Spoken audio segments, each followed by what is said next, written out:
In Young's experiment, monochromatic light through a single slit S is used to illuminate the two slits S1 and S2. Interference fringe are obtained on a screen. The fringe width is found to be W. Alright. Now a thin sheet of mica, thickness T and refractive index mu is placed near and front of one of the two slits. Now the fringe width is found to be W dash. Then बच्चों problem बड़ा है, solution बहुत छोटा है कि W dash will be equals to W. अब कहोगे कि सर इसका मतलब फ्रिंज विद चेंज ही नहीं होगा क्या? बिल्कुल नहीं होगा। अपने क्लास में पढ़ा भी होगा कि जो फ्रिंज विद होता है बच्चों उसका फॉर्मूला है डी लैम्डा अपॉन डी।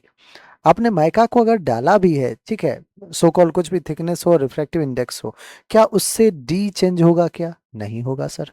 क्या उससे स्मॉल डी स्लिट्स के बीच का डिस्टेंस चेंज होगा क्या? नहीं होगा सर। क्या लाइट का जो वेवलेंथ है लैम्डा, क्या वो चेंज होगा क्या? नहीं होगा सर। तो अगर डी लैम्डा बाय डी में से कोई भी क्वांटिटी माइका के आने से चेंज नहीं हो रहा है तो विद में चेंजेस क्यों होंगे? बिल्कुल नहीं होगा। तो फोर्थ हमारा बिल्कुल करेक्ट आंसर होगा। अब है कि सर क्या चेंजेस आ सकता है?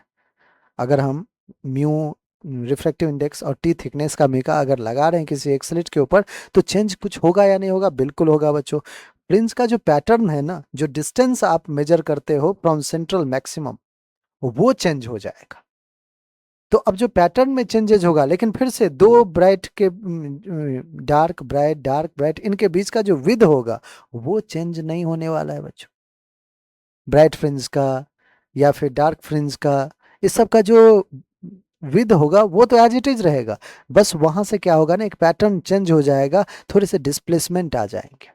क्यों? क्योंकि पाथ डिफरेंस हमारा आ जाएगा। पाथ डिफरेंस की वजह से y के वैल्यू में चेंजेस आएंगे। ऑलराइट, तो आप क्या कहोगे कि फ्रिंज विद पे no effect of presence of mica. Alright, so W will be equals to W dash. तो फोर्थ हमारा बिल्कुल करेक्ट ऑप्शन हो जाएगा।